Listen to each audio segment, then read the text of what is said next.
इस बार मैं दिल्ली में एक नोगो एरिया है, एक नोगो एरिया बनता जा रहा है। नोगो एरिया वो होता है कि जहाँ पर पुलिस जो है वो ज़्यादा एक्टिव नहीं रह सकती। क्यों सर? क्योंकि अगर कुछ किया उन्होंने, पुलिस ने एक्शन लिया लोगों पर, तो एकदम से राइट्स होने की संभावना होती है। पुलिस जाने से वहाँ डरती है। तो वो कह रहे थे कि इतनी बुरी स्थिति है कि अभी तक ये कट कट क्यों नहीं रहा भारत कि नोगो एरिया क्या होता है। तो नोगो एरिया में पुलिस एक्शन नहीं ले सकती, पॉलिटिशियंस उनको एक्ट नहीं करने देंगे क्योंकि राइट्स हो जाएंगे और लॉ एंड ऑर्डर की सिचुएशन हो जाएगी, उसके लिए मुसीबत आ जाएगी पुलिस वाले के लिए। पिछले 25 सालों में रेडिकलाइजेशन पर और घुसपैठ की जो समस्या है उसमें क्या बदलाव आया?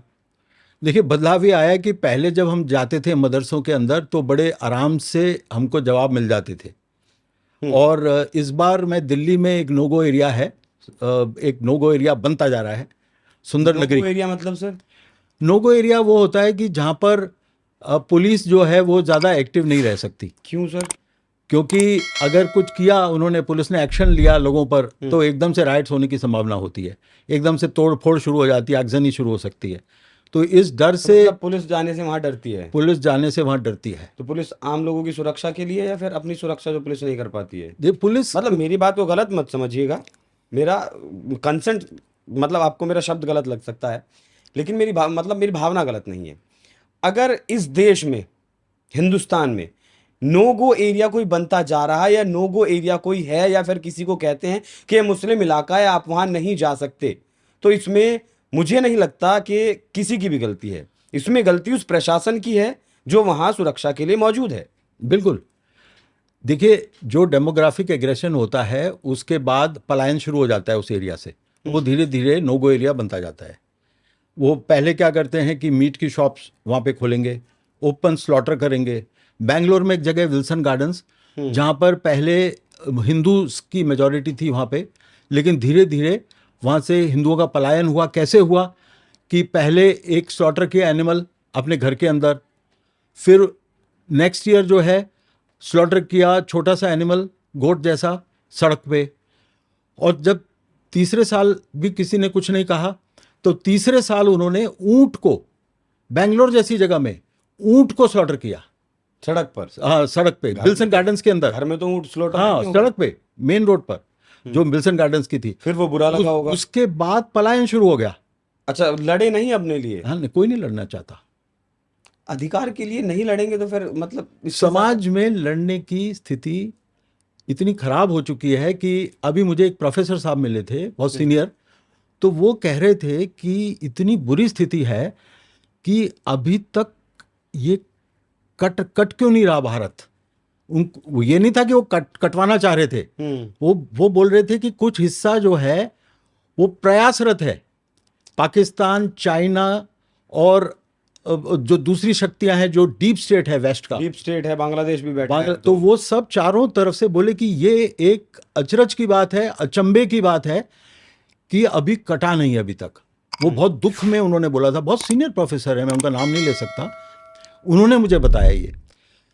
तो ये स्थिति बनती जा रही है। और जो पुलिस है, अब आपको मैं बताऊं कि जैसे जो नोगो एरियाज में क्या होता है। नोगो एरिया, अब जैसे दरियागंज तो नोगो एरिया नहीं है, लेकिन वहां पे अब पॉपुलेशन में चेंज आ रहा है। वो जैनियों का इलाका हुआ करता था। जो जैन समाज है वो दरियागंज में रहता था बहुत बड़ी तादाद में। तो वहां से जैन्स का पलायन हो रहा है और वो लोग बेच बेच के वहां से जा रहे हैं। तो वहां पे जो बिल्डिंग्स बन रही हैं अब उनके जाने के बाद, तो वो 5-5, 6-6 फ्लोर तक खींच रही हैं, जबकि 4 फ्लोर से ज्यादा अलाउड नहीं है बिल्डिंग बाय लॉज में।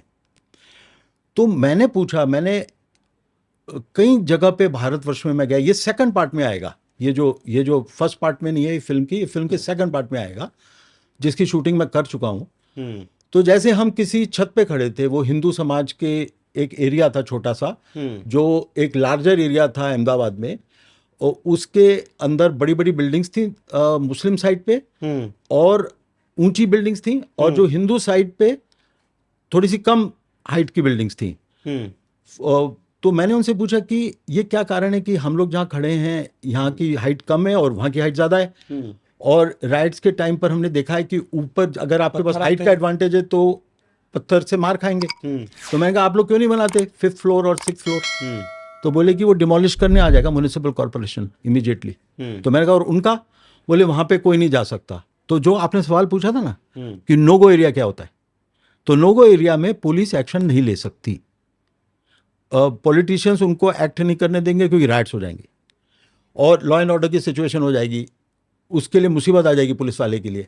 और ऊपर से मुझे बताया गया है कि कुछ ऑफिसर्स को जब वो ऊपर खींचते हैं बिल्डिंग्स तो कुछ मिलता होगा और काफी बड़े अमाउंट्स मिलते हैं। हाँ, तो इसलिए मुझे डर लगता है कि जैसे दिल्ली में जब राइट्स हुए तो जो समाज है, जो राष्ट्रवादी समाज है, उसकी साइड में पुलिस क्यों नहीं आई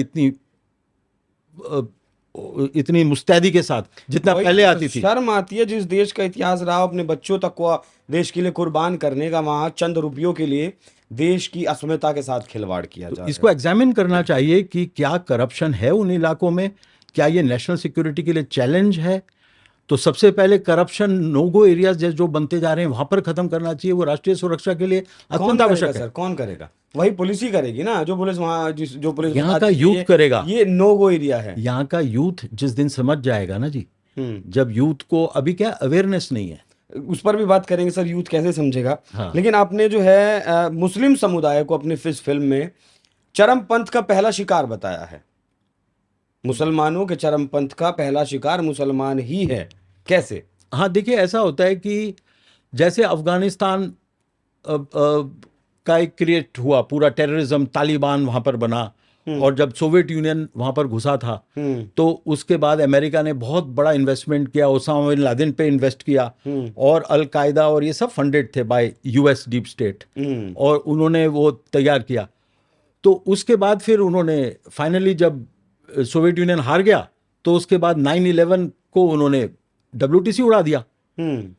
तो उसके बाद फिर जो एक्शन हुआ उसमें क्या हुआ, बॉम्बिंग हुआ शुरू, फिर अफगानिस्तान पे बॉम्बिंग हुआ, यही B-2 बॉम्बर्स और ये जो बड़े बड़े बॉम्बर्स थे, और इसको डिस्ट्रक्शन और मास स्केल पे फिर बॉम्बिंग होती है।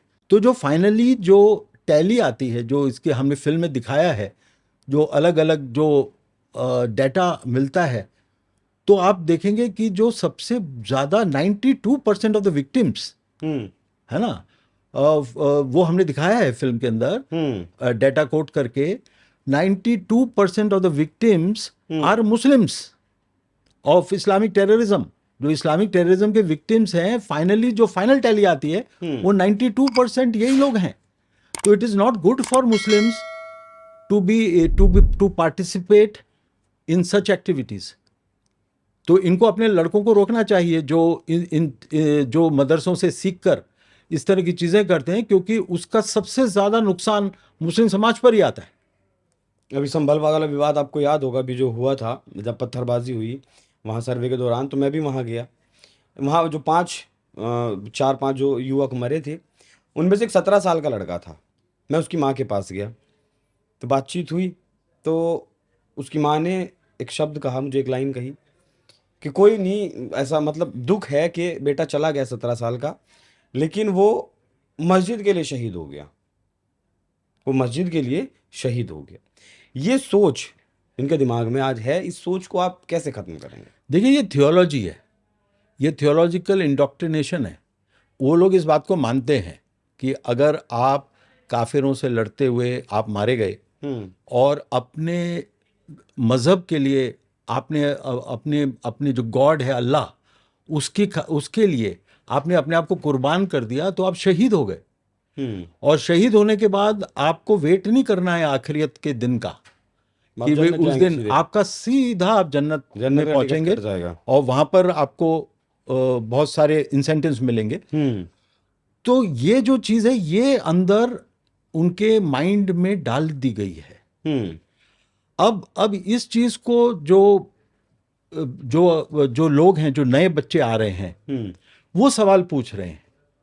कई जगह पर ये सवाल पूछे जा रहे हैं, क्योंकि जब इंटरनेट और रैशनल थिंकिंग का जब बाढ़ आती है, जब तो सवाल पूछते हैं बच्चे। बच्चे भी अब जो हैं वो मॉडर्न एजुकेशन से और टेलीविज़न से आप रोक नहीं सकते। आप उसको एक कोठरी में भी बिठा दें तो अगर आपने बंद भी कर दिया उसको तो वो रास्ता निकाल तो लेगा। वो मोबाइल पर आ जाएगा। ठीक, आपने बच्चों की बात की।